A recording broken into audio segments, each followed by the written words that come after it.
mbokk yi jërë ngeen jëf si ànd bu ñu ànd Sen 24 la télé des grands événements émission autour du mois émission boo xam dañ si waxtaane politique économie et sociale tey jii nag ñu am édition spéciale boo xam ne dañuy waxtaane li nga xam ne moom moo xaw université si Anta Diop ak li nga xam ne mooy yëfi góor jigéen ñu am mbégte lool di feggoo ak suñ chroniqueur maison di Alkhane Dramé Alkhane ma bàyyi li nga nuyoo waa téléspectateur yu Sen 24 TV. maa ngi lay ziar maa ngi lay fay bu baax a baax di la jaajëfal di nuyu mbokki Sénégal yi seetaan yëpp di la jaajëfal encore une fois di nuyu maa ngi lay ziar bu baax a baax di nuyu képp ku ñuy seetaan comme ni nga ko waxee léegi di nuyu mbokki réew mi di biir réew mi ak biti réew. di nuyu le président de la République Bassirou Diomaye Diakhar Faye le chef du gouvernement monsieur Ousmane Sonko ak président assemblée nationale El Malick Ndiaye.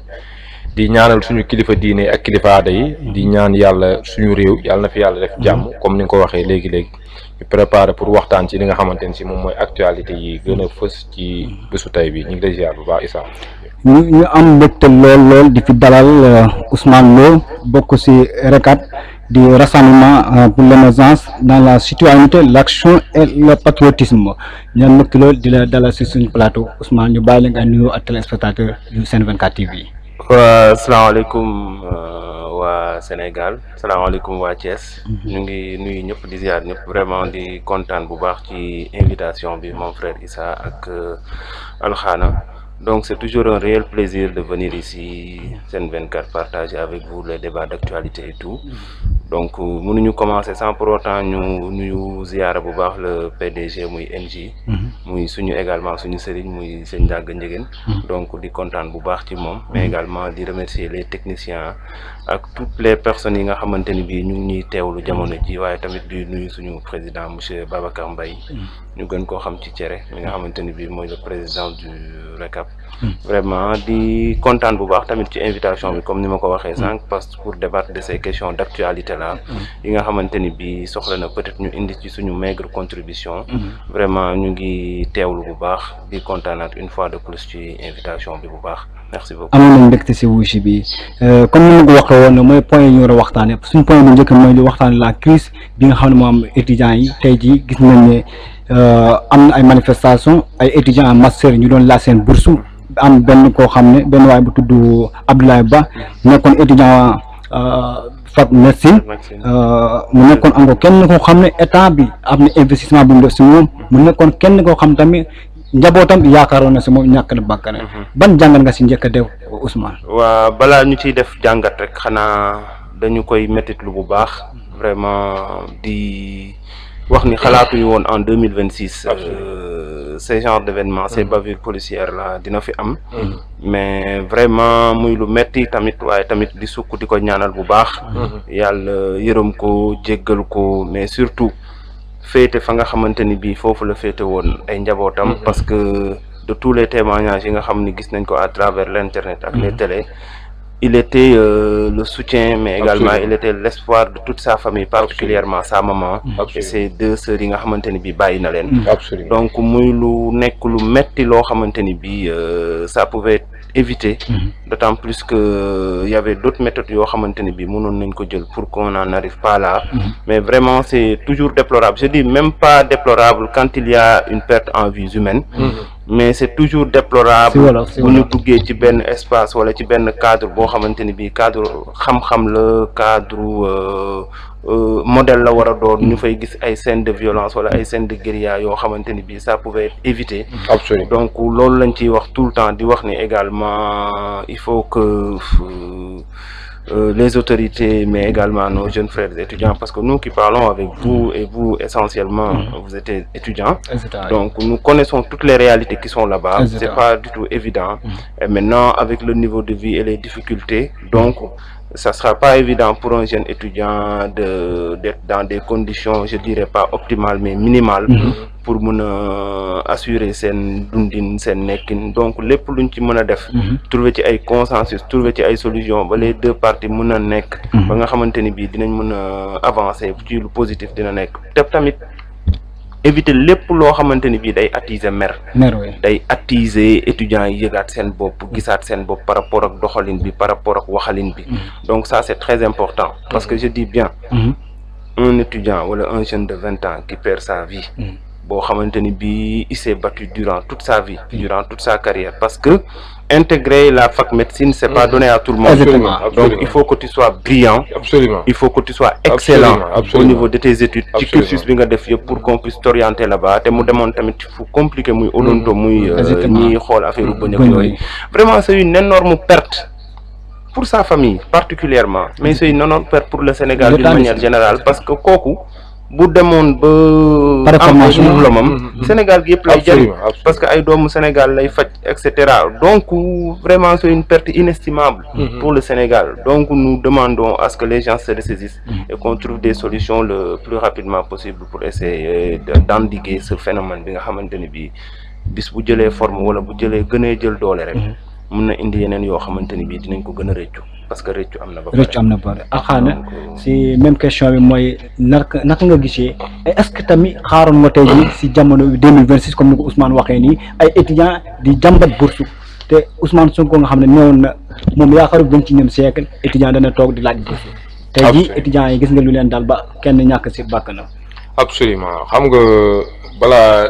may ñëw ci loolu sax damay nuyu Ousmane bu baax a baax di ko féliciter encore une fois di wax ni il est intègre, xam naa ko bu baax a baax vraiment li muy wax lu mu xam la te boo gisee ni mu waxee rek da ngay xam ni xol moom moo wax, parce que lu mu fekkee la lu mu dund la. Effectivement. xam nga maa fekkee moom moo gën dañ maa nettali. nettali Je pense que ni loolu dafa am solo trop di ko remercier encore une fois bu baax a baax ak mouvement bi mu bokk di comme ni nga ko waxee sànq rek di ñaanal kii way dawlu bi di ko ñaanal yàlla Abdoulaye Ba yàlla na yàlla yërëm ko, yàlla na yàlla jéggal ko, yàlla na ko yàlla xaale aljana te jox way juram xolu muñ ndax buñ ko doon indil ay milliards maa ngi dégg démb gars yi ñu ne dañu lancé cagnotte, mais buñ ko doon jox ay milliards fayuñu ko li nga xamante ni si moom la ko yàlla dénkoon. Vraiment ñu ngi koy xam naa li muy ressentir, parce que espoir dafa nekk lu doy waar, yaakaar dafa doy waar, nga yaakaar ci sa doom investir ci moom tey mu ñëw benn jour état buum ko, parce que dama naan état buum ko, état la ñuy wax. Xam nga Waly Diouf Bodian benn yoon rek laa musa d'accord ak moom ci ay intervention muy intervention dem bi gars yi bëggee def la séparation mbir mi il ne faut pas que man gis nga man dafa am loo xam ne quand il s'agit de sécurité nationale wala loo xamante ni si c'est humain, xooluma ci Diomaye xooluma ci Ousmane, il faut que ñu yàpp ñu bañ a yàpp Sénégalais yi. gis nga bu ñu waxantee dëgg man ci régime Pastef yaakaaruma woon ni ñaari secteurs yi dinañ musa am baaraam bu damm muy les étudiants ak les enseignants, parce que dañu sacrifier seen life pour que régime bi nekk en exercice. Presque 10 ans ñu nekk ko ànd ko ak Ousmane Sonko di ko jàppale di ko taxawu lu mu leen wax ñu yëkkati ko jox ko woon lu fu mu leen woo ñu fekk ji ko fa lu mu jaar ñu def ko ci combat bi. Kon je pense que ne régime Pastef waroon nañoo jomman ñëw ba nekk en exercice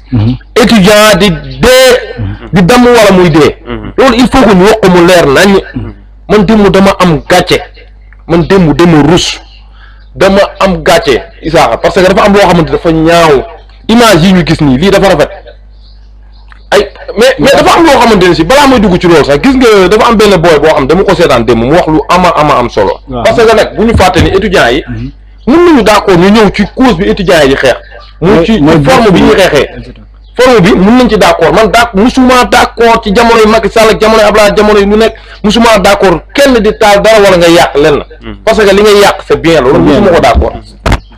Ba ci bourse yi ñuy wax ni man dama yàgg wax ni tey étudiant bi nga xamante ni si dafa am mention bien wala mention A bien nga fayal ko mu dem à l'étranger dem jàng ji bu paree nga koy fayal jàng mu pare xamoo ndax dina ñëwaat fii boo pare la plupart sax ñoom à l'extérieur dañuy dem service France dañuy dem fa lañ loolu war nañ ko réformer wu xoolaat mbir yi ni ñu koy doxalee étudiant bi nga xam ne aussi da nga koy jox bourse muy jël bourse bi dem di ko fay ji ay formation loolu aussi tamit war nañ koo xoolaat, loolu dama cee d'accord, loolu d'accord naa ci. Mais 13 mois yoo xamante ni si étudiant bi moo ko moom joxut ko loolu c'est anormal. te yow li nga bëgg a def yaa ngi koy def. te benn France étudiant mooy master yi. non yow dama ne li nga bëgg a def yaa ngi koy def fi nga bëgg a dem yaa ngi fay dem da nga mos a gis benn ministre tey jii nii mu taxaw fenn mois ju fayuñu ko salaire am. kon pour yow député yi di raldi bu may dëgg pour yow. waaw daa am foo xam ne fu ñu orienté xaalis bi au lieu ñu jëmale dañ bañ a fay bourse. non man vraiment fu ci luñ koy fayee. dafa am loo xamante ni si nit ki droit am la. xam nga tey boo ñëwee da ngay def réforme d'accord naa nga def réforme mais munoo maa yoroo sama xaalis ba pare boo dee da ngaa bëgg a def réforme da nga may fay li nga ma yoreel ba pare après nag nga ñëw ñu commencé ci beneen voie da ngay ñëw 13 mois yi nga ma yoreel nga fexe ba régulariser ko nga fay ma ko ba mu jeex tàq doo ma deseel dërëm nga ñëw nag ñu xoolaat beneen mbir beneen jublu ci beneen lancé gis nga Issa nguur gii nii dañu wor sénégalais yi nguur gi dañu trahir sénégalais yi si dañu wor sénégalais yi plus particulièrement les étudiants est-ce que yow xam nga ne étudiants yi doon daj ci passé moo tax démb c'est malheureux bi ma gisee le ministre de l'intérieur mu taxaw parce que Bamba Cissé moom mi nga xamante ni moom moo nekk oignon du sacrifice mu taxaw di def lan di ut jël mbir mi di am benn ñu ngi koy jox di seppi gouvernement bi. est-ce que tamit avant Bamba Cissé di génn est-ce que nekkut le premier ministre. non premier ministre dinaa ñëw ci moom mais Bamba Cissé xam nga responsable yi foog ñu situé ko parce que kan mooy ministre de l'intérieur. Bamba Cissé ñaari mbir yii recteur bi ak ministre de l'intérieur ñoom ñooy les principaux concernants est-ce que ministre de l'intérieur bu yabalul woon les forces de l'ordre li xew ba bërki démb dina fa xew dañu waxante dëgg kan moo gérer police. kan moo gérer police yow intérieur dañ la wax sax da nga war a gérer la sécurité picc yi nga xamante ne dañuy naaw sax da nga war a gérer seen sécurité est-ce que xamoo loolu picc bii naaw sax da nga war a gérer sécurité waxantuma laaj nit doomu aadama nga fokk ko ci zone de confort te ma wax la nag bi jaay nekkul tamit Bamba Cissé nu wax nee na dafa jot ay renseignements wane ne étudiants yi dañ ban renseignement non dama ne Issa démb booy bi ñuy dugg si gis nga li gars yi def booy bi pour force de l'ordre yi dugg si dañu taxaw ni leen ñun xeexuñu gisu leen ko Ousmane effectivement ni leen ñun xeexuñu dañoo xiif taluñu xeex dañoo xiif wax nañu dégg ku xiif nu muy xeexee mais nit ki nu mu sonn boo ko sonnalee sonal ko dina toll moment boo xam day riposte moom li booy def la wane moo tax booy wan nañ ko ñoom it li force de l'ordre yi def parce que force de l'ordre yi nekk fi Sénégal plus particulièrement policiers yi dama koy wax haut et fort formation bu jaar yoon daf ci am ñenn ñoo xam ne amuñu ko parce que da ngay dem ci stade yi sax ñoom jàpp nañu ni foog ñu traité la de minable bu dee civil nga rek minable nga bu dee civil nga rek tekki woo dara raison pour laquelle da ngay dem ci stade boo nekkee bañkat sax mënuñ la humilier man dund naa loolu ba tey la violence physique mais pourquoi à chaque fois la violence physique il faut que ñu xoolaat loolu ñuy def bu baax a baax responsabilité yi nag il faut pas que ñu koy naan dañ koy séparer du jël kee di yóbbu kële di def nii responsabilité yi c'est l'état principal responsable c'est l'état nag bu ñu koy wax c'est le président moom mi nga xamante ne si moom mooy définir la politique de la nation le premier ministre moo koy exercer premier ministre fi la taxaw ni bu leen kenn gëmloo ni ministère tel autorité judiciaire autorité politique la dañ ko jox gouvernement pour mu gouverner ko c'est le chef de l'administration responsabilité yëpp li ci am lépp Diomaye Faye la Ousmane Sonko ak maître Bamba Cissé loolu ak ministre de l'enseignement supérieur maa ngi ñëwaat Ousmane image yoo gis nii yow jaar nga université waaye adduna bi yëpp ñu ngi def xool Sénégal ne ay étudiants c'est la première fois ñu gis étudiant bu téye ay mbuus di yelewaan ceeb image bi boo ko gisee si lan la la yóbbu. non c'est bon li may wax boo ko waxoon quelque temps ci ginnaaw dañ naan la mënul nekk te gis nga man ce que je dis tout le temps on doit tout faire pour ne pas déplacer le débat. Absolument. Parce que pour trouver une solution par rapport à un problème, il faut avoir le courage de faire face à ce problème. Absolument. Et de ne pas déplacer le débat pour dire que ni les étudiants ont été manipulés, etc. Donc, si vous entrez dans ce débat-là, donc toutes les personnes, parce que nous avons vu des vidéos où les étudiants étaient sortis dans la rue, mendier, pratiquement comme toutes ces personnes qui ont donné de l'argent à ces étudiants ont conspiré pour ce qui s'est passé. Toutes les personnes, les personnes qui ont été pour étudiants, donc nous avons canaliser Absolument. Ça ne se passe pas comme ça. Avant même nous voir cette situation, moi, je suis d'accord pour une réforme. Absolument. Éducatif, oui. Tout le monde est d'accord pour une réforme. Mais avant d'en arriver à ces réformes-là, il faut que nous règlions les finances. Absolument. Comment on peut régler? Je vais vous dire une chose avant de continuer. Oui. C'est pas en réformant le nombre d'étudiants ou les dépenses que enveloppe bi nga doon génne di ko def ci université mu wàññi dootoo ko defar. ok oui. mënul nekk mënuñoo wax ba d'ici année prochaine il y aura pas de nouveaux étudiants qui doivent partir Mais bien en sûr, master bien sûr. il y aura pas de nouvelles orientations Exactement. donc c'est pas en faisant des réformes qu'on va garder un peu d'argent Des miettes daal. non c'est pas possible Absolument. à chaque fois qu'on se lève on grandit on dépense plus Tout à fait. donc c'est pas le fait de réformer pour essayer de diminuer l'argent de l'université c'est pas possible les réformes doivent être donc bu ma la déggee état a mal calculé. non mais c'est ça parce que les réformes moi je dis les réformes doivent se concentrer sur la bonne formation Absolument. Très bien. sur la bonne formation dëgg la. sur le cadre de vie cadre des de étudiants vie condition de sur vie sur les lenteurs administratives yoo xamante ni bii dañ koy nettoyer parce le que soubassement d'année. effectivement Exactement. bon pourquoi ces rappels là parce que l'étudiant ce qu'on lui demande wala le nouveau bachelier c'est d'avoir son bac donc quand le nouveau bachelier wala l'élève qui fait la terminale obtient son bac lui il attend qu'on l'oriente Absolument. c'est pas lui qui s'oriente on l'oriente vers une université donc s'il y a des lenteurs mais c'est l'administration Bien sûr. par exemple si l'étudiant se bat jusqu'à avoir sa licence c'est pas lui qui demande de partir en master donc soit dañ ko yóbbu ci master de je sais plus de formation master de recherche je sais plus Exactement. donc c'est lui qui il ne s'oriente pas on l'oriente Absolument. donc c'est l'administration qui doit faire les choses rapidement Oui. pour mën a orienter les étudiants Diminuer les lenteurs administratives Oui. parce que tey jii certes tu peux faire des réformes mais l'autre détail également il faut qu'on soit clair par exemple vous quand vous avez votre enfant quand vous l'inscrivez mais vous ne payez pas le nombre d'années bi nga inscrire sa doom Absolument. Ok. le nombre de mois oui, pour mois, oui. yow année académique ngay fay Absolument. l'enseignant bi dem jël vacances 3 mois on va pas lui dire dañ lay daggal Dañ lay 3 daggal mois non non dañ la koy fay donc étudiant tamit dafa am calendrier boo xam ne dafay commencer mois T jeex mois T yaa ngi dégg donc si l'on veut payer le nombre de mois yi nga xamante ni bi étudiants yi dañ koy jàng moo xam année bi université war a commencer il doit faire de telle sorte que ñu orienter les étudiants à temps les étudiants qui doivent partir en master ñu orienter leen à temps nga xamante ni bi ils peuvent dire octobre 1er octobre la inscription yi di commencer ba 30 novembre tout étudiant qui ne s'inscrit pas sur cette sur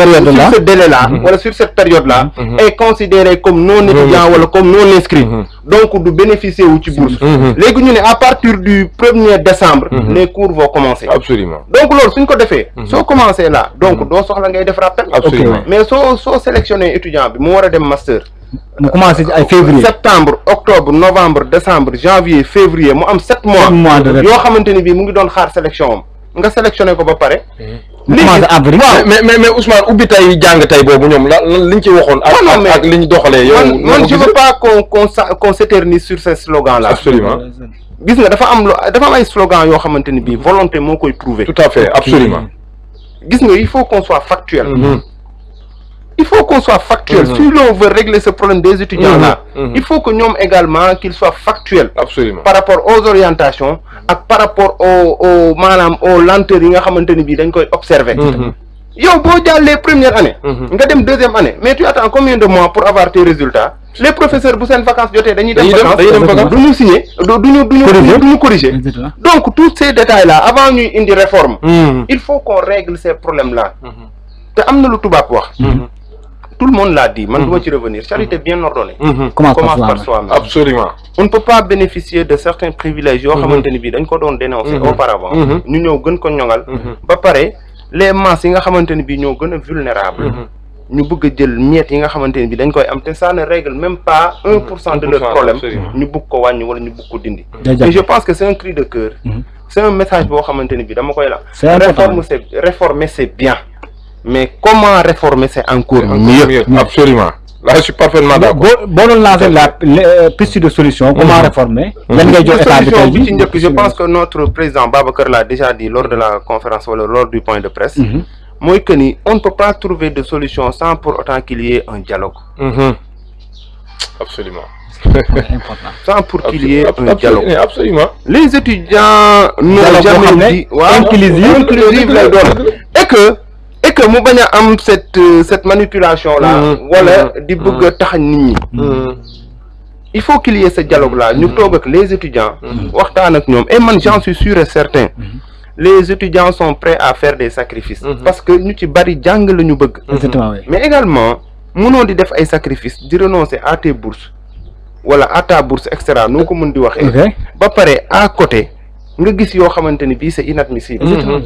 nañu réformer mais éradiquer wala ni du ñu fay ces rappels là non ça moom ça ne règle pas le problème loolu du solution Issa ça ne règle pas le problème prenons le dialogue parce que dialogue ki la lépp mën a xew parce que man ce que je dis tout le temps que ça soit population bi moo ciy gën a empathir ñoo ciy gën a perte suñu jeune frère bi décédé mais ay waajuram perte ñu perte nañ te moom mu ngi décédé en fleur de l'âge encore faculté bu mu nekk comme wax nga ko léegi ni nga koy dugg mais donc loolu la ma ne léegi benn solution mooy am mooy dialogue pour trouver un consensus suñu deful dialogue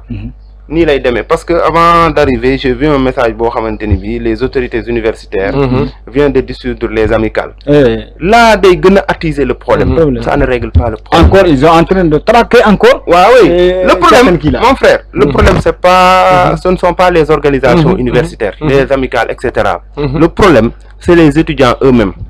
parce que les étudiants qui étaient en grève ne s'identifient sur aucune amicale absolument c'est des étudiants qui demandent leur dû moom laay wax depuis à l'entame de mon propos nañu bañ a jël débat bi di ko sectoriser nañu ko jël d'une manière assez large xool le problème jéem ko lijjanti le plus rapidement possible parce que y a des étudiants qui sont en train de faire la licence année prochaine dañuy dem master il y aura de nouveaux bacheliers il y aura de nouveaux étudiants forcément qui auront leur bourse parce que bourse boo xasee ba jàll première année buñ la ko joxul woon première année boo xasee ba jàll deuxième année forcément da nga koy am absolument donc enveloppe bi mënuñoo wax a yokku dëgg la dañ koy yokku mais léegi nag ce plan de redressement qu'on nous dit tout le temps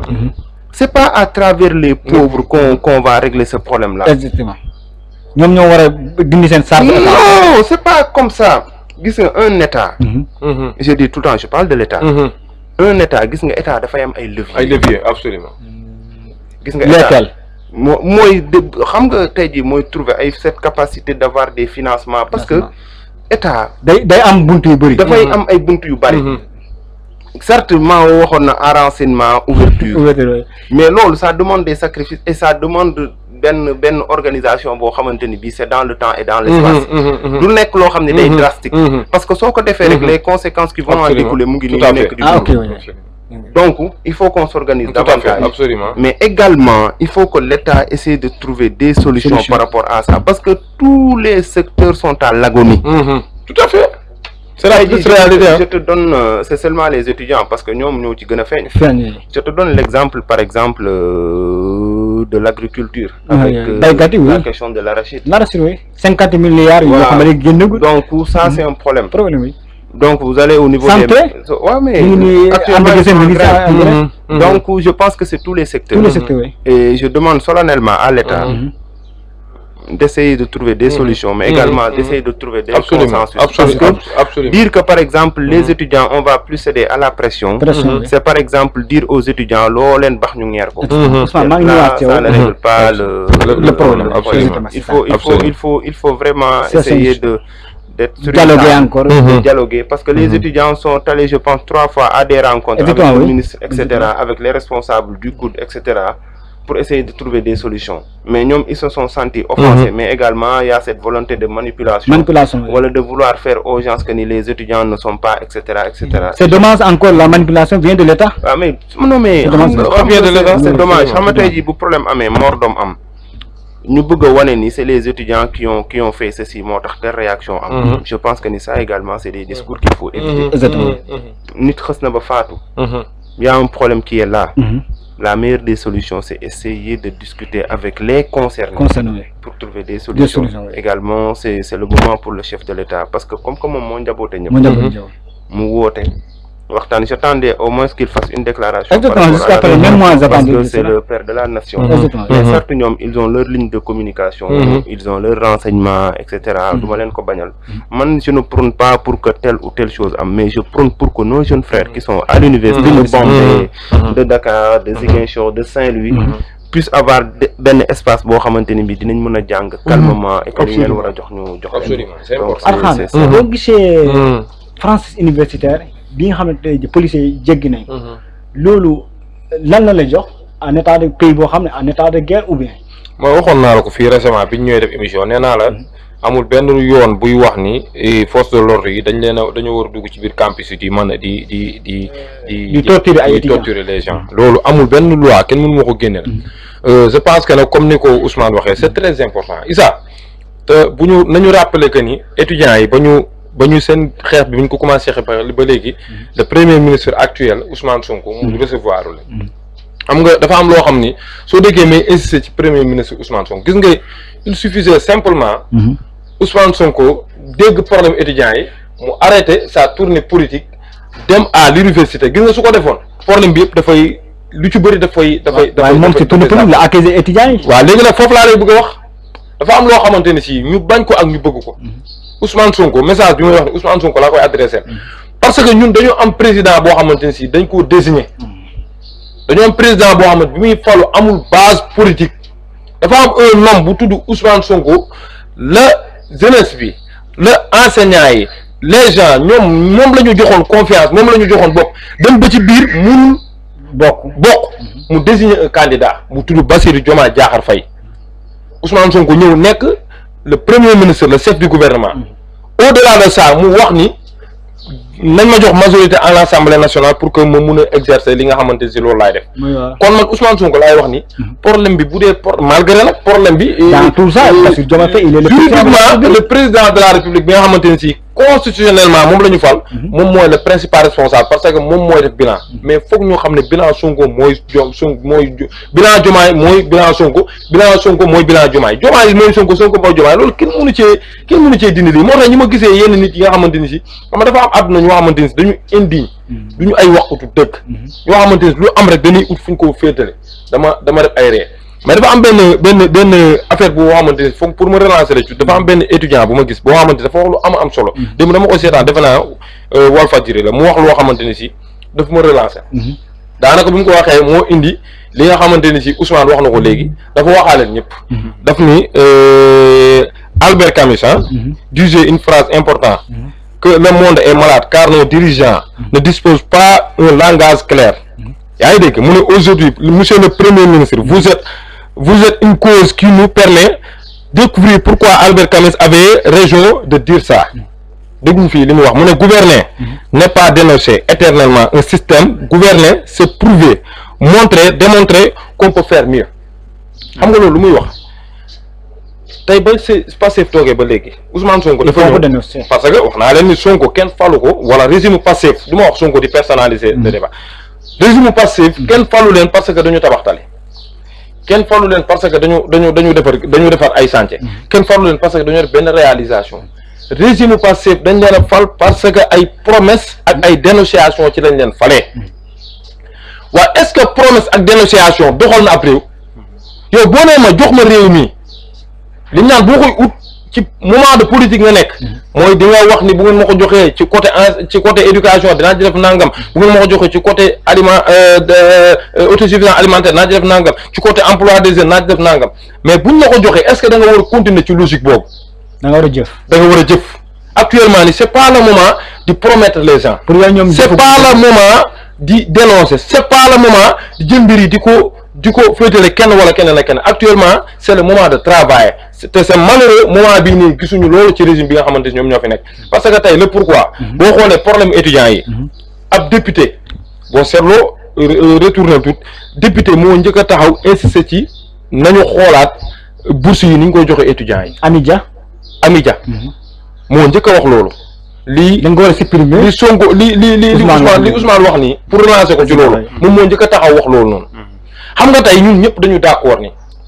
dafa am loo xamante ni boo nee da ngay def ay réformes mais réformes yi ñuy def bourse yi waruñu ko ci woon sax boole xam nga réformes yi lan lañ ci waroon a def mooy seen slogan boobu ñu doon wax ubbi tey jàng tey fexe ba nit ñi nekk ci dans des très bonnes conditions parce que état dañu laa fal pour que nga yaxanal nit ñi ki nga xamante ni si day liggéey mu am potentialité wala mu am matuwaay yi nga xamante daf koy permettre mu liggéey paisiblement ki nga xamante ni si dafay jàng mu am matuwaay tous les armes qu'il faut pour que dem jàng paisiblement pour am diplôme. est-ce que tamit gisoo doon réforme yi tamit mooy militaires yi wàññi seen salaire. waaw mais wàññi seen salaire xam nga balaa ñuy wax ci affaire réforme mu ñëwaat ci booy bi gi décédé est-ce que xam nga ni mun naa ne tey dañu perte l'exemple parce que tey kooku xamuñu lu mu mënoon a jëriñ suñu société xamuñu lu mu mënoon a jëriñ Sénégal au-delà li muy jëriñ ay waajuram sax mais lan la mënoon a jëriñ Sénégal tey kooku nga ñëw boom ko ci ay lan ci ay détails ba pare nga gis tey ministre Bamba Cissé ban communication la ci def pour wax nga ne ñoom démb bi ñuy def sax seen point de presse bi nekkuñu woon à l'aise parce que li ñuy wax dafa fondé wul ci dara li ñuy wax dafa teguwul ci dara. parce que ñoom seen communication dañ ko accuser ñeneen ñi. waaw mais ba ak nit ñi ci ban preuve la ñu tegu bay accuser ñeneen ñi. Issa gis nga il faut que ñu xoolante les yeux dans les yeux dafa am loo xamante ne si foog les hommes politiques xam ne réew mi moomuñu ko. gis nga boo gisee boo jëloon tey ñi pratiquer politique sur les 18 millions de personnes Sénégal yi nekk fii 18 millions Sénégal ñi ci pratique politique matuñu 1 million. il ne faut pas que ñu sonal nit ñi. man discours bi may wax dama ko wax képp kuy homme politique parce que aussi tamit ni ma gisee au pouvoir ni ma gisee pouvoir bi ñuy def manipulation noonu laa gisee yenn certains opposants yi nga xamante ne si dañu nekk actuellement ni di def manipulation. est-ce que heure de dama ne actuellement nii du heure de manipulation dafa am loo xamante ne su jugee dëkk moo jug dafa am loo xamante ne bu jugee la sécurité nationale moom moo jug dafa am loo xam su jugee humain moo jug du ay question de ay affaire de partisan wala affaire de militant wala ay affaire de sympathisant lépp lu laal avenir dafa am loo xamante ne si tey bu ñuy wax bànqaas bi gën a dox ci réew parce que boo xam-xam ne day wax ne réew boo gis muy dox xoolal boo bëggee gis réew ndax dina doxam de xoolal ay ndawam nañu mel ndaw mooy avenir yu réew ñu boom ab ndaw la temple du savoir fi nga xamante ni fa la ñuy jàngalee nit ñi fa la ñuy joxe fa la ñuy former les gens tey foofu noonu bu fa amee jiw yu fa am je pense que ni politiciens yi du ma wax les hommes politiciens yi dañu war a xoolaat seen i discours du moment wu nekk di jël mbir yi di ko jox état bi parce que da nga bëgg a charger état tey yow mi koy wax sa boo toogoon ci responsabilité yi boo tul nga def lu gën a pire que ça il faut que les gens ñu yeewu mooy que ne les hommes politiques là il faut ñu xam ne seen bopp rek moo leen ñor seen bopp rek moo leen ñor parce que ñoom ñi fi nekk ñëpp da ngaa gis doomu Sonko manifestation bu musa am mu génn musoo gis benn doomu politicien manifestation am mu génn du ñu jàng ci suñu école yi. loolu yàgg na ce sont des parents pauvres. ñoom ñooy génn di manifester. du ñu jàng ci suñu école yi du ñu faju suñu hôpital yi duñu suñu jumaa yeeg jàq yi sax duñ ci jullee amuñu suñu temps léegi nag ñun ñi nga xamante ni si ñun ñooy fay pour ñoom ñu nekk ci dans des très bonnes conditions parce que Ousmane Sonko ñun ñoo koy fay Bassirou Diomaye Diakhar Faye ñoo koy fay ñun ñu la ñuy foowee moo tax des fois man li may woo ci Sénégalais yi mooy que ne dafa am loo xamante ni su ñëwee nag foog ñoom aussi tam ñu jël les responsabilités dañu amoon espoir ci Pastef mii gis nga bu ñu demee ba njeexital ba te gisuñu résultat yooyu noonu nañu jël ay sanctions teg ko ci seen kaw sanction yi nag mooy nañu am fulla ak fayda mooy élection locale yi di ñëw parce que politiciens leen rek a leen di liggéeyloo mooy nga xam leen ay poste comme nag loolu moo leen di liggéeyloo nañu am détermination élection locale yi di ñëw l'école yaa ngi ñii de 2027 yi ñu wan waa Pastef que ni lii ngeen ñu waxoon benn sanction la ci liñ leen di defandigum muy dinañ fexe ba 557 communes yi fi nekk yëpp dinañ fexe ba du ngeen am la majorité lii moom mooy fulla loolu man laa am lu nga xamante ni si jàpp naa ne bu ñu ko ci defee solution am. Ousmane pour jeexale si wàllu éducation bi gis nañ violence bi amoon université force am na nit ñàkk na si bakkanam étudiants yi tëj nañ ko ñii dissoudre nañ amical donte ne jàppoon nañ ay nit libéré nañ leen si mooy président am na ñoo xam ne ñu ngi leen di traité léegi boo doon jox état bi tey jii ban piste de solution nga koy jox ba nga xam ne danañ génn si lii ba fii ba ajak-jak duñ dëggate mukk crise universitaire parce que gis nañ tey système éducatif mooy enseignement bi mooy secondaire bi lii ñoom ñëpp ñu ngi grève secteur foo laal muy métti tey jii ban piste de solution ngay jox état bu Sénégal parce que soxla nañ ko tey jii. si bon xam nga sànq joxe woon naa benn début de piste mooy déjà le dialogue mais également dal ak calme dal mooy calme rek mooy parce que koo xamante ni bii ñaare certes les étudiants se battent et tout mais l'État détient le monopole de la force ba pare ñu yokk ci légitime koo xamante ni bii peut-être amaana su dalee sa kaw dara mën na ko ci bañ a fekk parce que loolu ñun ñoo leen ko defal ñoo leen ko légiférer loi la et tout ils sont dans leur droit les forces de l'ordre etc et n'oublions pas également que ni ceux qui sont de l'autre côté muy les forces de l'ordre man mii am naa ci frère yow peut-être am nga ci cousin kii am na ci frère te ci même kër yi la ñu dëkk parfois kenn mën na solu sax masqué wu doo xam ne booy bi muy sànnanteel ñoo bokk benn kon wala ay mbokk lañu donc te loolu tamit daanaka ñoo bokk situation. man nga gis naa si benn vidéo sax benn jigéen mu ne sama cousin de moo ma doon jàpp mu bokkoon si policier yi xamee na ko. te dégguma woon lii sax nga wax donc ñi nga xamante ni bii ñoo nekk ci kaw féetuñu ci kaw muy l'état lépp lu ñu parce que yor doole ba pare waxtaan du yambar du yaafu. exactement mais bëgg jàmm la ak fédéré et je pense que c'est la seule et unique solution parce que loo xamante ni bii saa bu jubee. ay yàq-yàq yu kenn mënatul a defar. juddu ci li ci gën mooy ñu éviter ko. te violence jigul état. jigul état. jigul violence du sax état jigul kenn. jigul kenn parce que boo gisee li ci xew te léegi y a eu tellement de développement avec les nouvelles technologies. ba dara mënatul a umpe. bu njëkk am na pratique yu daan xew yoo xamante ni bii mën nañ ko bañ a gis mais léegi vous avez vu le nombre de vidéos yi nga xam les nombres de vidéos yi nga xamante ni bii génne nañ ko ni ñu doon traiter les étudiants mais à contrepartie également ñaata policiers la ñu gaañ. yoo xamante ni bii c'est nos frères c'est nos sœurs donc ki nga xamante ni bii du ma ni sax siffler à la fin de la récréation parce que c'est un terme boo xam ne mooy loolu. mais ki nga xamante ni bii mën naa jéem a fexe ba ñëpp mën a toog waxtaan. ba solution am ci muy l'état incarné par le président de la République. absolument te ñu moytu wax naa ko sànq di attiser lépp loo xamante ni bii day tax étudiants yi yëgaat seen bopp parce que mënuma laa yoreel xaalis ba pare di utiliser une méthode boo xamante ni bii répressive et cetera. absolument donc li ci gën. te baax ci mooy parce que am na temps pour ñu ñëwaat ci la question parce que la question elle est large. la question elle est large tey jii étudiants yi. rappel yi nga xamante ni bii war nañ leen ko fay mais le ministre de l'enseignement supérieur et de la recherche. mais dafay am budget. boo xamante ni bii dañ koy. alloué national boo xamante ni bii c'est en fonction des calculs. yi nga xamante ni bii def nañ ko. et des prévisions. ci lañ naan ko yow daaw amoon nga bon c'est juste un exemple. absolument un budget de 10 milliards par exemple. Année prochaine vu que y aura un nombre d'étudiants yoo xam ne dinañ augmenté wu. avec les bourses et tout on va allouer un budget de 14 milliards. te pourtant si vous vous rappelez bien il y a eu des lois de finances rectificatives il y a pas longtemps. absolument loolu si yeneen secteur mais pourquoi pour ne pas essayer d'endiguer ce problème là avant de trouver de nouvelles solutions wala ñu def ces nouvelles réformes là mais ñu trouver ay solutions yoo xam ne alternatives mais pérennes yoo xamante ni bii dina mën a permettre qu'on trouve une solution par rapport parce que ça ne concerne pas tous les étudiants ñu xool ñi nga xam ne orienté nañ leen en master et que war nañ leen a jox mais ñu toog waxtaan ak ñoom ak ñi nga xamante ni bii war nañ leen a jox seen rappel et tout mais de grâce qu'on trouve une solution parce que la dissolution des amicales l'arrestation loolu solution c'est vraiment hier encore la fermeture de cours de l'université encore non mais ça bi ma gisee cette scène là ça me rappelle la période de la Covid bi nga xamante ni bi on avait fermé bon c'est dommage de mais en fait les événements de mars 2021 yooyu c'est des événements extra pédagogiques yooyu c'était des questions purement yoo xamante ni bi certes les étudiants avaient porté ce combat là parce qu'ils avaient porté un espoir sur ce régime là et je vais pas dire que ni yaakaar bi dina tas et tout mais bon dama naan nit bu demee ba jox la yaakaar ba jox la lépp luy doole c'est parce que boo toogee waxtaan ak moom dina la déglu parce que ba mu lay déglu di la jox confiance di la voter di dem di convaincre ay nit pour ñu voter la joxoo ko bourse joxoo ko chambre joxoo ko dara dafa amoon yaakaar ci yow joxoo ko 1 franc au contraire ñoom ñoo doon cotiser sax di dem ci seen di def ay caravane di dem seeni dëkk te ma relancer la sax Ousmane musoo te li ngay wax noonu joxoo ko bourse joxoo ko dara na solo te musoo ko promettre musoo ko wax ni ko su ma toogee dinaa réformer ci sa bourse yi il faut que tamit ñu wax mbiri ça c'est très important loolu tamit c'est très important kon ñooñu amoon nañ yaakaar ci yow te koo xam ni wax nga ak moom convaincre ko te joxoo ko bourse joxoo ko dara soo demee ba téye doole ji yëpp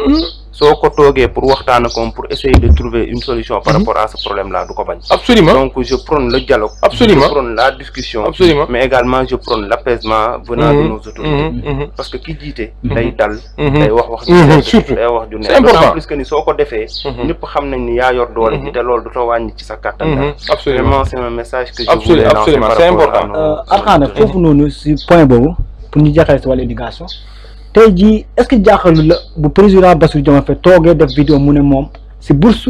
la xattale woon yaa ngi robinet si la bénéfice si la changé woon condition de vie étudiantine tey jii moom président de la République Bassirou Diomaye Faye moom moo nar a xañ étudiants yi ay bourse est-ce que nekkul contradiction si xam nga Isa foog ñu xam ni Diomaye Sénégal dafa nekk une nation avant que Diomaye ak Ousmane Sonko di accéder gis nga man dafa am discours boo xam ni man j'ai voté pour Pastef en 2024 man dama bokk ci ñi nga xam dañu mën a wax ci Pastef. yaa ngi déboolé parce que 2022 non damay wax lu leer. parce que man vote objectif laay def. vote objectif laay def 2022 dama amoon candidat ci commune Thiès Est bi ma fa jugee département bi parce que man vote objectif laay def dama gis ni Siré Dia au temps de Siré Dia gis naa mu jël ay jeunes. jàppale na yenn jeunes yi. ma gis engouement bi mu am gis détermination bi mu am ma jox ko sama carte ci niveau départemental ville bi maa ngi ci teel a laay wax su ma waxee dina doy waar trop ville maa ngi voté docteur Babacar Diop ak Yewwi Askan Wi 2022 local présidentielle 2024 j'ai voté pour Diomaye président Bassirou Diomaye Diakhar Faye le régime Pastef parce que xamul dama def ko parce que gis nga Pastef bu nekkul woon en exercice ñëpp dinañ am yaraange ci ñëpp ndax dañ leen a waroon a jox parce que lu ñu mënti wax dafa am discours bu am solo bu ñu daan def biñ fa jógee législative bi Ousmane Sonko taxaw ni foog ñu jox ñu majorité à l'Assemblée nationale man bokk naa ci ñi leen jox majorité à l'Assemblée nationale parce que li tax ma def ko leen dong la man vote objectif laay def munoo jox nit te doo ko jox yóbbal Sénégal munoo fay jox majorité mu nekk président de la République te doo ko jox Assemblée nationale mu mun a gouverner paisiblement mais tey dañu war a jël ci contexte yooyu ñett yooyu parti yooyu bu ci nekk lañ leen waxoon lañ ñu waxoon est-ce que def nañu ko wala ou pas moo tax man ku ma ci gis ci vote yooyu ma voté man am naa droit ma réclamer ko wala ma def alerte gis nga yaa ngi wax ci sawaay daf ko wax sànq moo am solo trop gis nga dafa am loo xamante ni si foog ñu waxtaanee ko gis nga Sénégal bu ñu demee ba ut journée spéciale bi ñu gisee le président de la République bi nekk en exercice mu réitéré loolu ñu rafetlu ko trop malgré am na ay dof yoo xamante ne si ñu ngi doon wax naan bon c'est pas le moment nii wag naa guerre yi gën a mag ci àdduna ci taabu lay ni comme Ousmane ni ko waxee waxtaan rek mooy solution bi gis nga ministre bi gère affaire enseignement supérieur benn mot boobu rek laa gis mu wax suñuy doom ñoo fi nekk ak suñuy frère ak suñuy jarbaat te ñun ñii ñëpp ci lii ngeen jaar nañu ci ñëw leen ñu waxtaan mais waxtaan boobu ci loolu la waroon njëkkee te waxtaan boobu waxuma ay ministre bi gère enseignement supérieur dafa war a jéggi sax loolu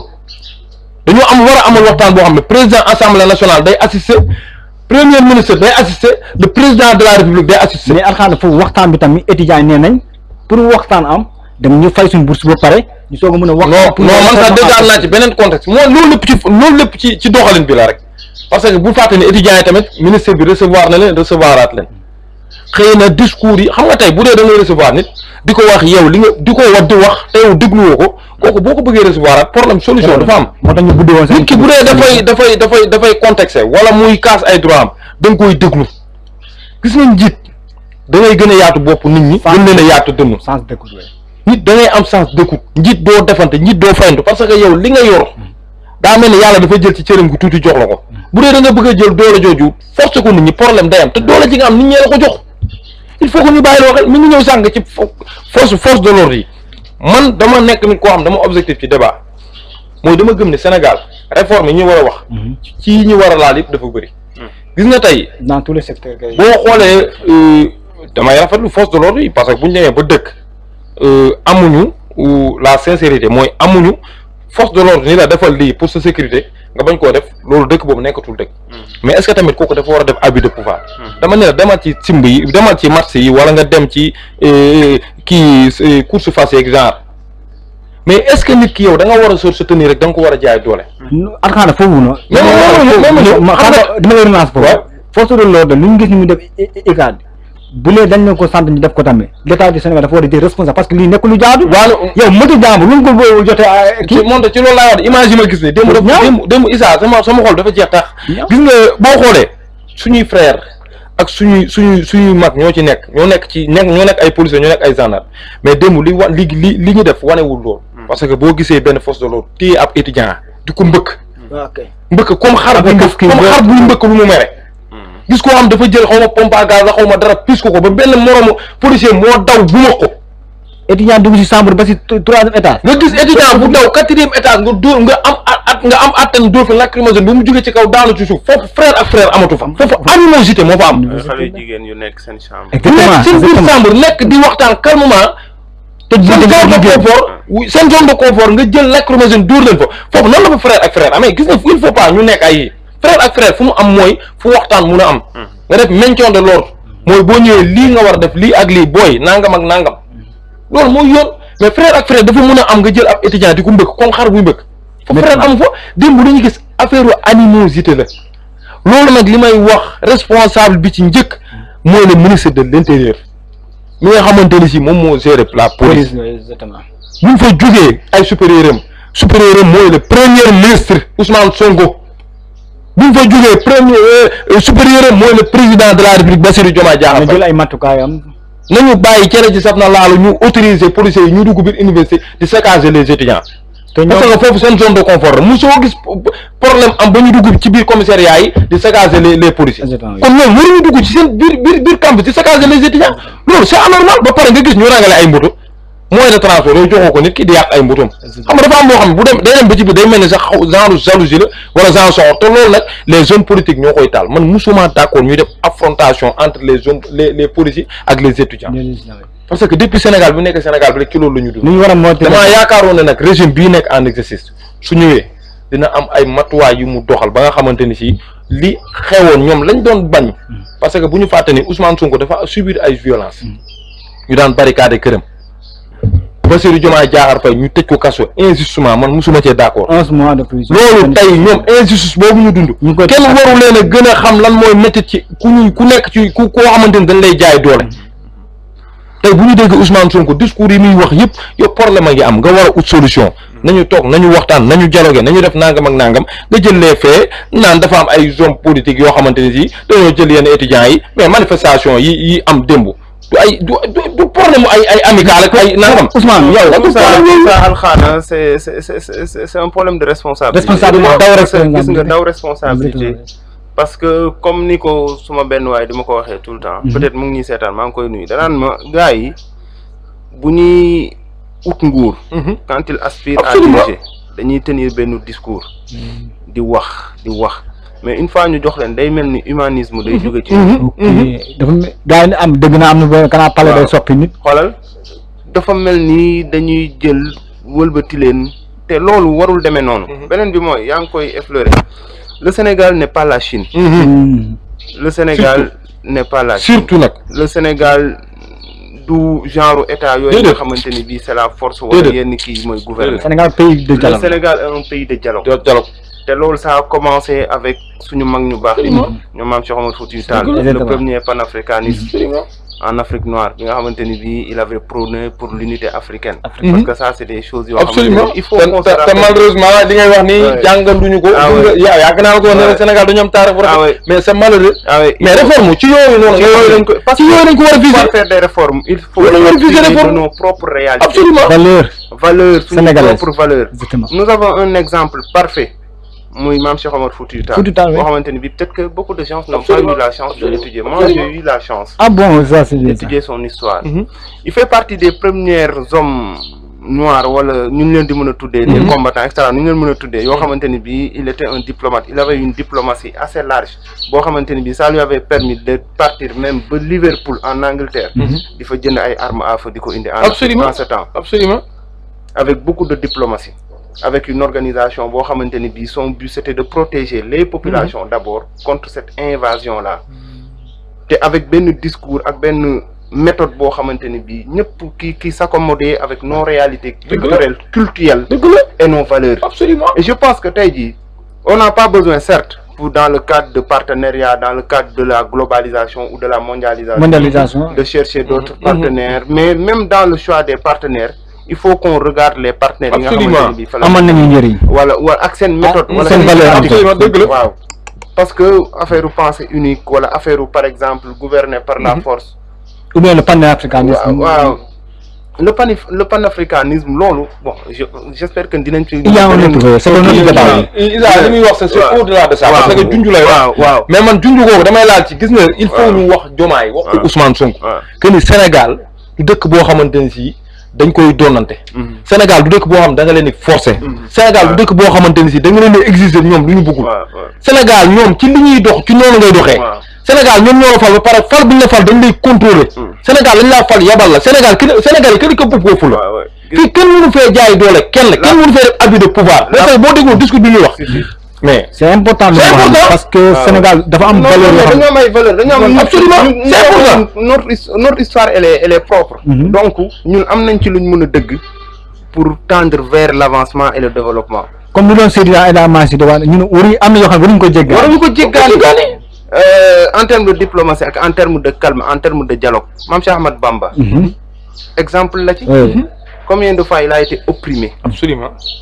Mame El Hadji Ahmed Baro Ndiéguène fee la njëkkoon nekk au niveau de la gendarmerie il est venu il a trouvé une force ici les colons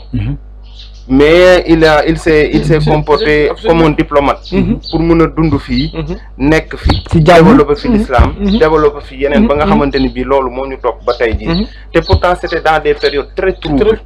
et compliquées exactement mais c'est à travers le dialogue ak le consensus ci lañ mën a defaree suñu lépp mais tamit gars yi am yërmande am rahma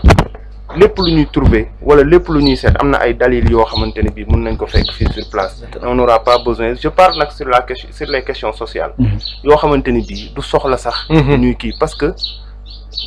en fait gars yi war nañu kii daal war nañu yërëm nit ñi war nañu am compassion war nañu am compréhension war nañu am dépassement par rapport à beaucoup de choses donc loolu rek laa ci doon ajouter donc loolu nag auteur moo koy maye quoi foog nga am le mot que je cherchais foog nga am auteur am grandeur de la hauteur dépassement absolument donc loolu laa ci doon loolu c'est très important mbokk yi ñu ngi seen édition spéciale bi ñu amal tey ji di waxtaane wàllu éducation tey ji ñu amoon ndëkk nag di fi dalal Ousmane Lo Arkhane Dramé mooy suñu chroniqueur majeur Ousmane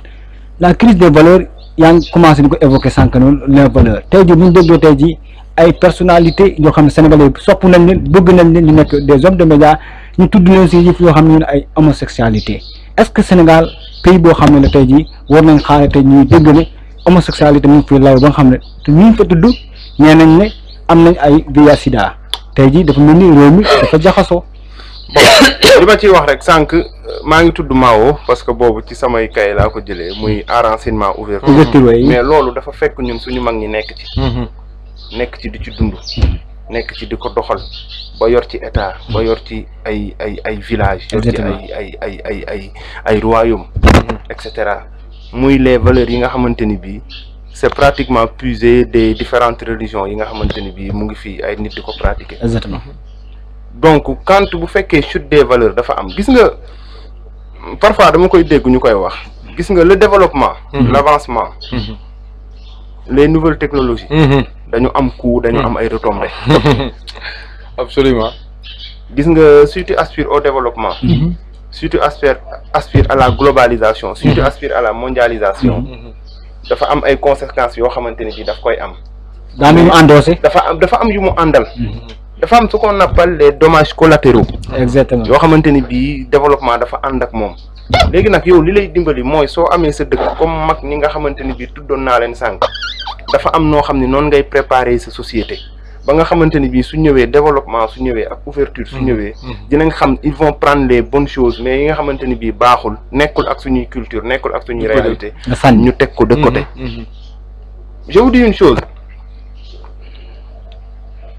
je vais faire une réflexion boo xamante ni bii c'est un peu complexe gis nga l'ancien régime bokk na ci li tax mu perdre le pouvoir c'est cette question absolument et la question des jeunes absolument fii dégringolade dem commencé avec l'Assemblée nationale 2022 campagne par rapport à ça l'homosexualité question bi daf ci bokk léegi nag man sur le fond dinaa continuer lii mais sur le fond du ma ci dugg parce que c'est une question pendante boo xamante ni bii les enquêtes sont en cours et cetera y a des considérations wala ay personnalisations yoo xamante ni bii du ma ci dugg mais tey jii mais le phénomène ngay waaw le phénomène ci laay ñëw tey jii néew na ay partis politiques wala ay organisations yoo xamante ni bii da nga leen di constituer même sur le plan politique même ñu nekk fii di yuuxoo ko kaas dafa am ay respect yoo xamante ni bii de la liberté des gens des genres maanaam tey jii boo créer parti politique dafa am yoo xam ne da nga koy respecter certains partis politiques nag am na parti politique yoo xam ne c'est fermé yoo xam ne mais yooyu yeneen tur lañ leen di tuddee mais du doon parti politique exactement bu da ngay respecter nit ki ciy ñëw doo xool genre am doo xool fu mu bokk doo xam lu mu doon doo xam lan la. c'est un adhérent dafa bëgg a bokk sa parti politique day ñëw adhérent. on le plus nga wër yow. yooyu c'est des nombres yooyu c'est des choses yoo xamante ni bii bu ñuy constituer. pourtant Ousmane loolu wax ni nit ñi bàyyiwuñ si xel de. non mais xam nga c'est une xam nga réflexion dafa court de. yooyu ñun wax naa ko yooyu du ma dugg man détail yooyu gis nga Sénégal yooyu c'est des choses yoo xam ni nit ñi dañ koy fàtte bari na ñoo xamante ni bii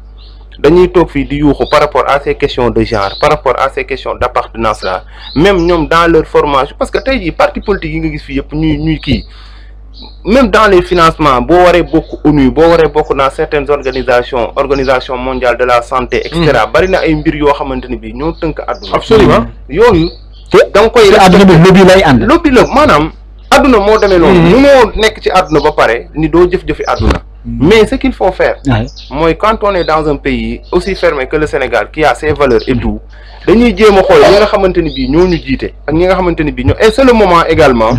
de faire appel à nos kilifa diine parce que dañ naan ñoom man benn pouvoir laa gëm ni moo fi am mooy ñoom pouvoir religieux waaw moo xamante ni bii ils ont cette capacité de discours même si temps yi xaw na kii mais ñoom am nañ ci taxawaay boo xam ne war nañ ko ci am pour l'avenir de nos enfants parce que man certes am naa doom mais sama xel dalatul exactement parce que doo tiit si sa bopp waaye si njaboot bi ngay sama njaboot léegi nag loolu pour éradiquer ça mooy que ni il faut ñu ñeme ko tant que moom alxaana day banku absolument wala mu taale mooy la criminalisation comme ni ko gars yi bëgg a am na foofu laay waxee ma ne la gis nga le populisme là où s'arrête le populisme c'est l'exercice du pouvoir tu peux beau dire tey jii les deux questions là wax naa ko keroog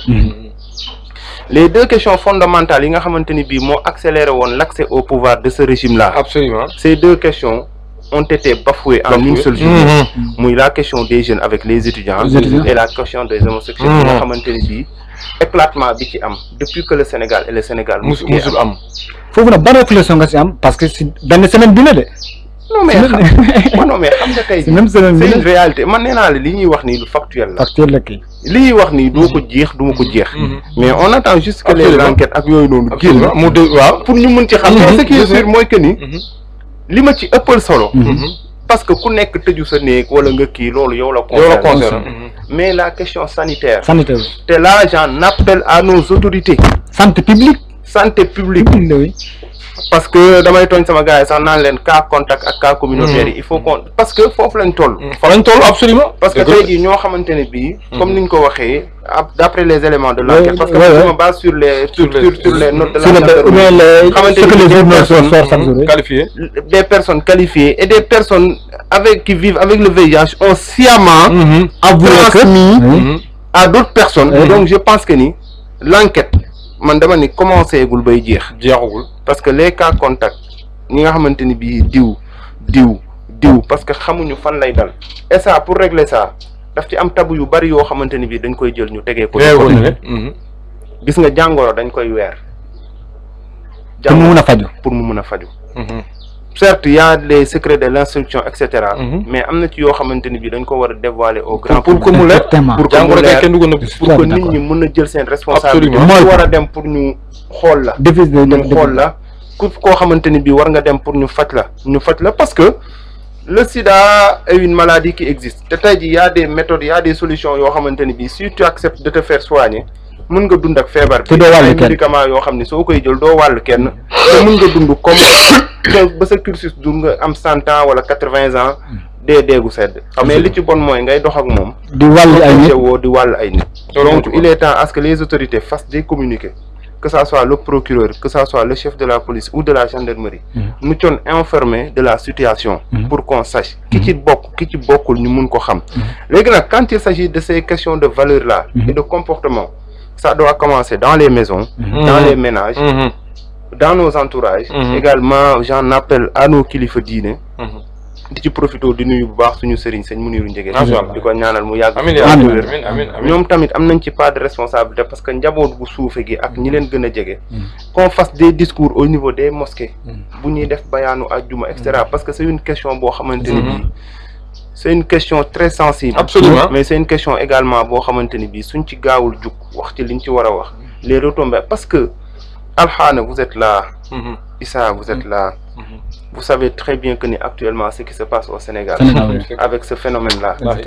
Il faut qu'on essaie de trouver une solution. Absolument, Donc absolument. je vais pas m'attarder sur Absolument. ça. C'est ce que je voulais dire également. ok bii wax tamit ñi nga xamante ni bii ñoo ci bokk tamit nit ñi nañuy am retenu. nañuy am retenu am esprit de parce que bari na ay nit ñoo xamante ni bii certes ñu ngi dund ak doomu jàngoro bi. maanaam ni ñu leen di xoolee ak stigmatisation. le regard social le regard social moo tax duñ ci nangoo pousser wala ñuy dem mais c'est des choses yoo xam ni. même et puis comme foofu sax mun na entreprendre comme ni tey jii ki nga xam ne njortu na ne sekkoon na ko ak benn kii mun na dem defi ci dépistage après ñu ban ko weer. waaw xam nga tey am nañu bëri ñu ngi bëgg a defi dépistage waaye dañu wax bu ma demee danañ ko filmer photo ko envoyé ko. léegi nag c'est le moment instant bii moo tax état bi su ma leen doon xelal dama leen di wax ñu monter ay cellules yoo xamante ni bii dans chaque région. cellule de veille. cellule de veille et de dépistage. yoo xamante ni bii sax du nekk dans les centres médicaux. exactement mu nekk dans le plus grand secret nit ku nekk am nga droit wala nga woote téléphone ñu mettre à la disposition ay numéro ay wala yoo xamante ni bii di nga mën a woote. dem yow dans le plus grand secret ñu defal la sa test wax la say résultats bu fekkee dañ la war a jël en charge. exactement ñu jël la en charge. sans kenn yëpp waaw c'est une réflexion boo xamante ni bii. bëggoon naa ko porter donc vraiment. mu am na solo di wax nit ñi ñu gën a fagaru. gën a fegu retourner ci suñuy valeur ak suñuy yaraange yi nga xamante ni bi amoon nañ ko en temps avant l'arrivée de tous ces éléments là pour ñu mun a boole ñaari cette combinaison là de ce qui est présent et de nos enseignements antérieurs suñ ko boolee rek dinañ mën a def développement bi nga xam ne nañ ko bëgg te dinañ mën a respecter toutes ces valeurs yi nga xamante ne bi amoon nañ ko ba pare. am na solo Alhane phénomène bi muy phénomène góor jigéen bi commencé nañ law waaye lu jaaxal nit ñi mooy parti Pastef bi nga xam ne lii moo tax lu ëpp lu tax mu yegg si au pouvoir mooy dañu waxoon bu yegsee Ousmane Sonko bokkoon nañu moom c'est le seul homme politique bu waxoon ne moom bu yeggee dana ko criminaliser tey ji am na 130 députés ba tey ji tey la wàllu gën a aay naka boo déggee information bi tey ji actualité bi ni mu demee si homosexualité au Sénégal yow ban jàngat nga si def. waaw bon mooy Issa comme li ko Ousmane waxee rek xam nga dafa am loo xam ne man aussi j'aime pas di approfondir wala muy dugg ci détails parce que soo xamee ni mbir yi di demee affaire boobu bëgguma sax di tudd tur bi man da borom ñaari tur laay wax parce que man loolu dama ko jomm ci sama gémmiñ ak sama lépp sama gis-gis sax dama ko ci jomm ak sama lépp bëgguma sax di prononcer wu seen tur mu nekk loo xam ne nag lu am doole la mais dama bëgg a relancer tuuti dugg ci forme bi xam nga Issa sànq Ousmane dafa wax lu am solo yàgg naa fee toog fii di nekk di def plaidoyer di ko viser ci les chefs religieux parce que li may wax rek Sénégal bu ñu bëggee mu jag dafa am canon boo xamante ni si. suñ émission bi mu jël jàngal nga si yaatoo ci chefs religieux dafa am lu ko téye loo xamante ni si suñ ko bàyyee bànqaas yu ko téye buñ ko bàyyee rek musiba dinañu dal te malheureusement ñu ngi koy commencer di bàyyi mooy nos chefs religieux. xam nga ne Sénégal amoon na damay relancer tuuti boo seetloo ci année 50 yi. si je ne me trompe pas 60 yi amoon na benn association boo xamante ni si dañu créé woon dajaloo pour def benn mbir boo xamante ni ñu ngi ko tuddee conseil supérieur des chefs religieux. y avait Baye Niass Mawlana Cheikh Ibrahima Niass. y avait Serigne Fallou. boobu Serigne Babacar décédé na. y avait Serigne Mame Abdou Aziz Sy. y avait Serigne Cheikh Gaïndé Fatma. y avait Seydi Nourou Tall. moom moo leen gënoon a féete mag sax. association des chefs religieux gis nga photo boobu noonu. nga association boobu noonu doxoon nañ ci dox boo xamante ne si doxin bu am solo. mais malheureusement li may wax rek ñun Léopold ñun tamit yàlla daf ñu dimbali. dañu hérité benn président boo xamante ni si ki njëkk a nekk suñu président fi Sénégal tubaab bi dañ ko produit tubaab bi la. en réalité buñ ko waxantee dëgg. malgré nag am na lu mu liggéey ci ay fexe ba ñu am administration bu solide. mais élément tubaab bi la woon. tubaab bi ñu demee ba xam ne les occidentaux xam ne lii arrangé wu leen ci lañ malmené ba vraiment mbir moomu mujjul ànd. mais gis nga loolu tey moo ñu indil problème yi yëpp. Isa xaw ma ndax yaa ngi def benn sondage est-ce que ñi ñuy tudd ci mbiru homosexualité. dañ cee mës a dégg kenn ku ñu ni kii nii day pratiquer diine wala kii nii dafa yaroo ci kër mag ñi mosoo koo dégg parce que li may wax à chaque fois ma wax ko nit ki soo amul lu la tënk yow ak bàyyi ma yéen a yem nit dafay am lu la tënk borom xam-xam bi dafay wax mu ne soo demee ba gisoo kilifa sax utal ab garab nga jël ko def ko kilifa ndax garab googu dina tax nga jomma def yenn yi ba bëgg a def yu ñaaw nga xool dina tax nga bëgg a def lu ñaaw xool garab gi ni mooy sama kilifa nga oytu yenn yi boo xoolee autant avant yonent bi di ñëw lan moo tax ay Banu Xurays mënoon a organiser seen dund parce que am nañu ay wubal ay affaire yu ñu raajal seen bopp jaamu ko loolu moo leen mayoon tey seen dëkk ñu am loo xamante ni si tey moo leen supérieur nit ki boo amul lu la supérieur boo amul lu lay conditionné defal bàyyil nga am loo yaakaar rek yow ak bàyyi may yéen a yem. waaw est-ce que tamit gisoo phénomène boo xam ne la c'est la pauvreté moo tax nit ñi. te loolu maa ngi ñëw de te loolu tey liñ koy may ñu indiwaat ko li ñuy may ñu indiwaat ko mooy valeur yooyu liñ koy may foog ñu delluwaat ci source bi dem maa koy waxtaan ak. source bi mooy la. source bi mooy xale bi doo bàyyi parce que damay dégg taarix benn waaye dafa ñëw ni yónnent bi dama indi doomam bu ndaw ni ko dama ko bëgg a yar yónnent bi ni ko kii dépassé na fu ñu koy yaree mu indi soxnaam mu nekk en état mu ne ko dama ko bëgg a yar ci taarix mu ne ko kii dépassé na fu ñu koy yaree mu ñëw ne yónnent kan moo dépassé wu fu ñu koy yaree mu ne ko kii juddoogul. ki juddoogul nan lañ koy yaree mooy da nga koy utal mooy ndab soo yàq ñam da nga ko yàq ci ndab lu baax. da nga ko yàq ci ndab lu baax moo ñun suñu bëggee ñëwaat ci suñuy valeur dañu war a yaru maam yi tey boo xoolee xale bi day judd Isa am 5 ans am 6 ans am 7 ans ci durant yi 5 ans 6 ans yi mu am yëpp ba bi muy am 10 ans ba bi muy am 12 ans li muy passé ci lii neewoon naa lii wax nañ fi benn jour mën na la lii muy yàq ci dëkk bi ñëwagul li muy passé temps ci téléphone mu ëpp li muy passé temps ci waxtaan ko ak yaayam ñun suñu yaay dañu daan tëj ci néeg lii baax na lii baaxul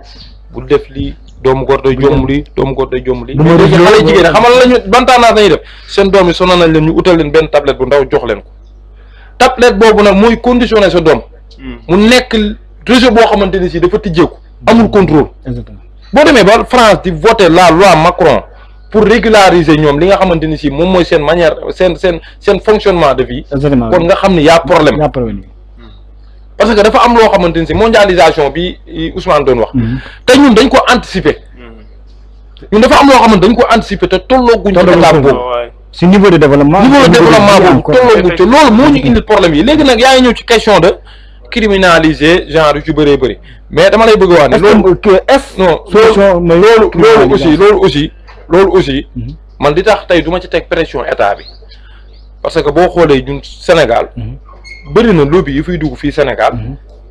bëri na ay fonds yu fiy dugg sax lobby yi ñoo ko fiy dugal parce que loolu ci njëlbeen bëri comme loolu échappé nañu tey bëri na tey sa est-ce que ma xam ne sa sa enseignement nu mu tuddati sa système éducatif dañ ko financé sa éducation bi dañ ko financé kan moo ko financé banque moo lay wan fooy xoolee léegi nag tey Olof Ndiaye waa kay yaa wax moom bi ki la abal yi bët moo lay wax fi nga xool te ñun suñu économie téyeguñ ko ba nga xamante ni si à ce que mun nañu dox di contrôler di doxalee suñu bopp du ñu neexee loolu aussi tamit bu ñu ko jël sëf ko waa passé malgré nag ñoom ñoo ko campagne woon dem ba def ci ay pétition dem ci les chefs religieux wax leen ko waaw est-ce que 130 députés tamit voté benn loi non xam nga problème bi du ay voté loi man ne ma parle pas ci ay affaire u député parce que député yoo xamante bañ toogee ba léegi benn loi la ñaari loi ñu fi voté te dañ ko muy loi interprétative ñu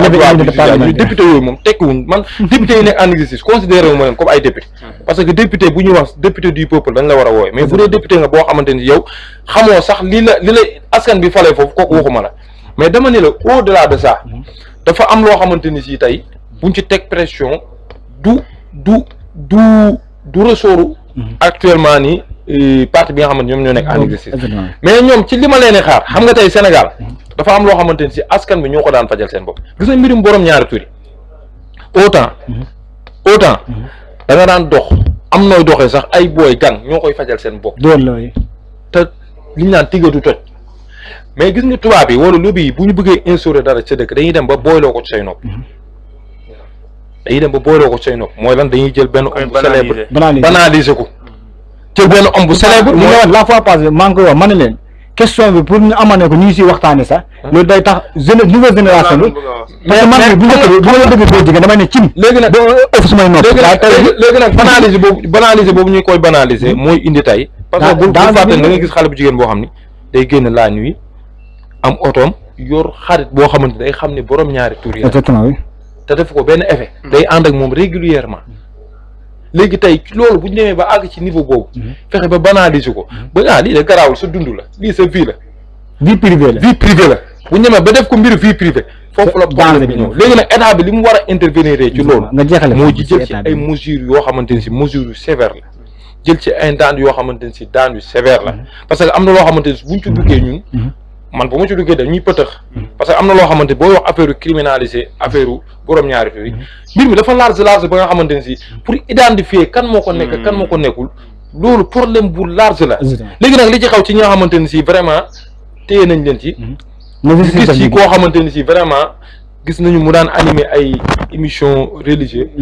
comme ni ko Ousmane waxee j'aime pas de dugg ci fond bi ci forme bi rek lu ñuy ñaawlu la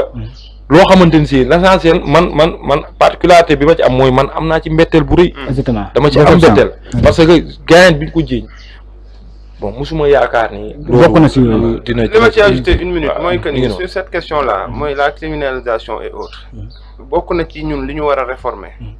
du dañoo war a réformer ay université ak yooyu de beneen bi ñu war a réformer ñi nga xam ne de ay hommes politiques lañ ku mel ni man wala keneen mooy ñu réformer également leur discours absolument très bien réformer seen discours mooy lan digeloo mën digeloo xam faut pas profiter de occasion la situation précaire des populations wala des populations ci wàllu ngëm-ngëm seen situation pour mën a jàllale yenn message pour am ci benn finalité rek mooy ñu voter la ça c'est malheureux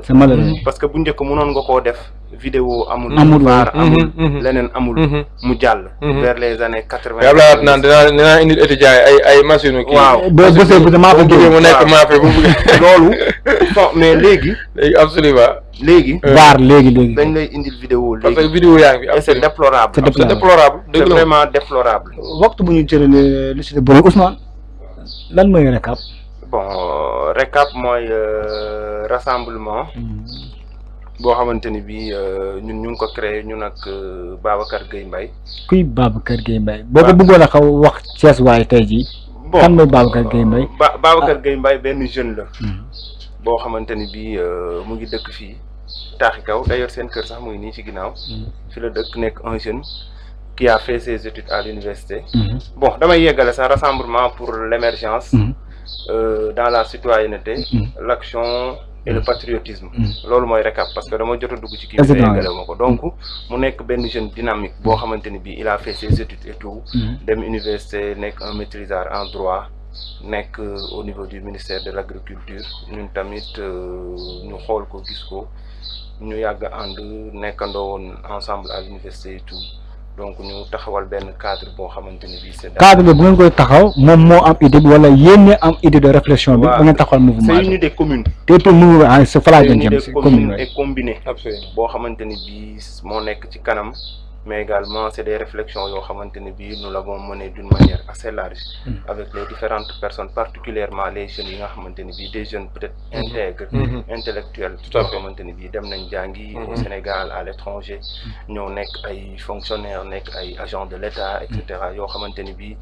ils ont vu la situation actuelle du Sénégal particulièrement de la commune nord bi nga xam ni fi la ñu dëkk commune nord la nekk waaw commune nord bi nga xamante ne bii fi la nekk ñu nekk fi seen objectif commune nord la wala mairie ville bi wala ban commune ngeen bëgg a xëcc seen xam nga tey jii et puis beneen question bi mooy bind ngeen programme ba pare communal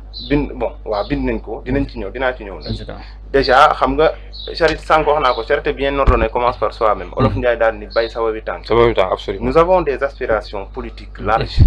sur le plan national international mais tey jii avant de faire ces choses là il faut commencer là où tu dois commencer mooy la base mooy fi nga dëkk raison pour laquelle quand on a vu tous ces dysfonctionnements yi nga xamante ni bii ñu ngi koy observer au niveau de la commune nord on s'est retrouvé en tant que cadre en tant que Thiès waaye ngay waxaat parce que ñu si ëpp jànguñ waxal wala pour ñu mën a comprendre lan mooy politique bu seen kii maa ngi jégalu donc bi ñu gisee loolu ñu toog waxtaan daal ni il faut que ñu jéem a ut ay pexe particulièrement ci Sénégal mais ñu commencé ko ci commune nord bi nga xamante ni bii fi la ñu dëkk avec la commune dysfonctionnement wala rëkk-rëkk yi nga xamante ni bii gis nañ ko fi loolu moo tax le RECAP daal di jiital Babacar Gueye Mbaye pour ñu poser suñu candidature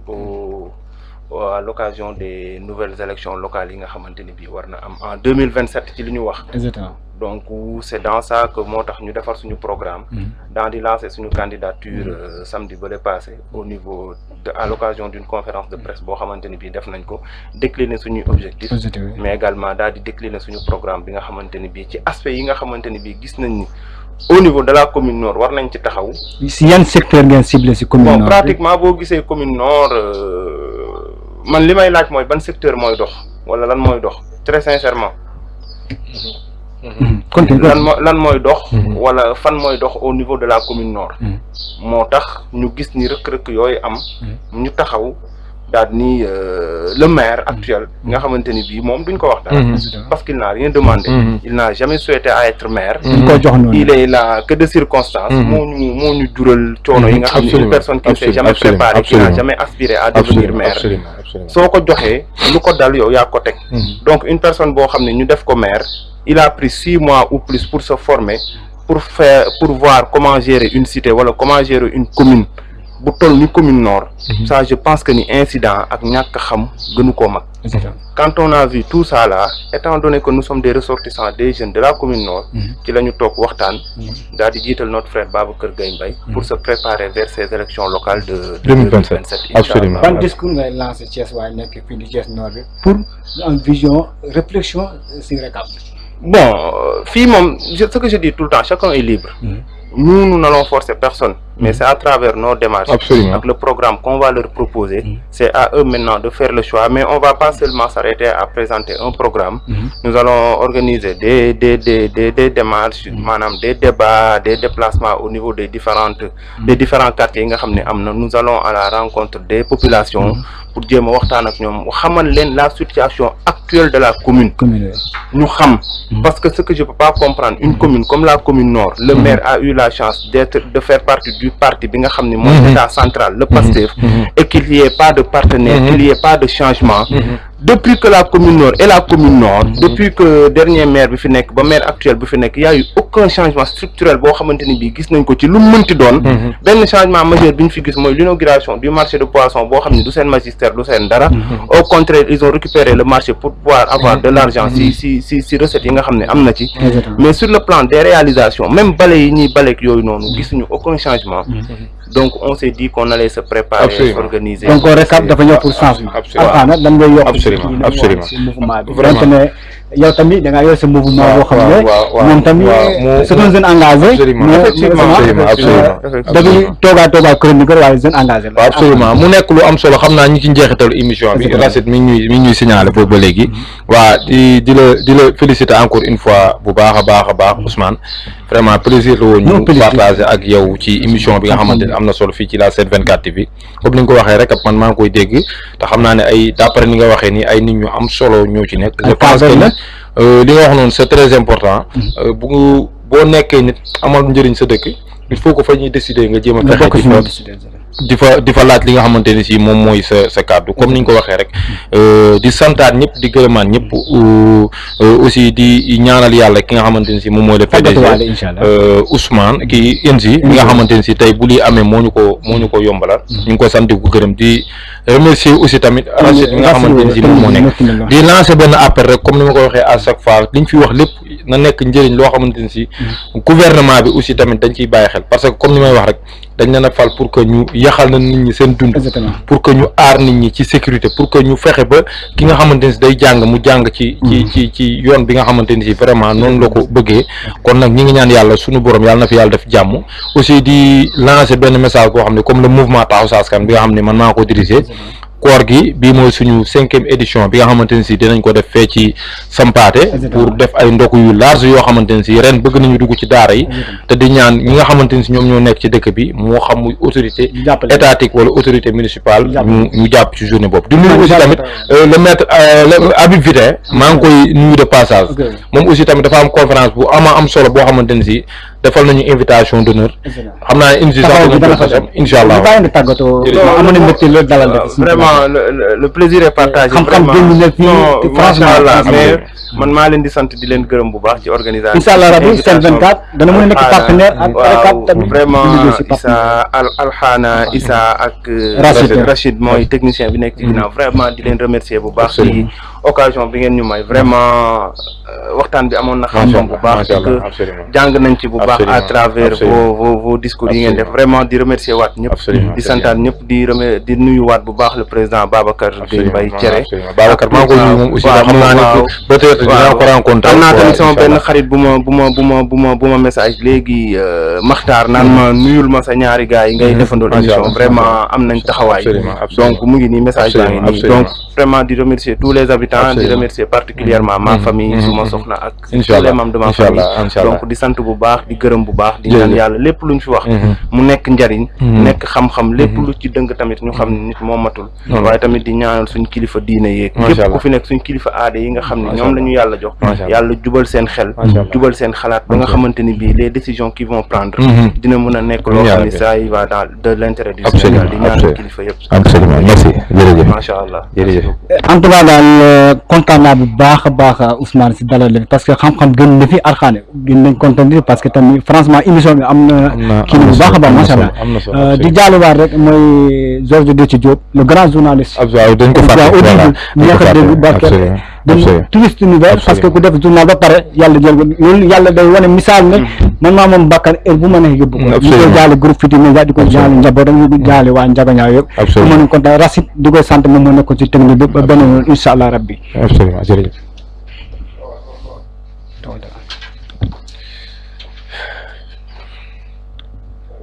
ok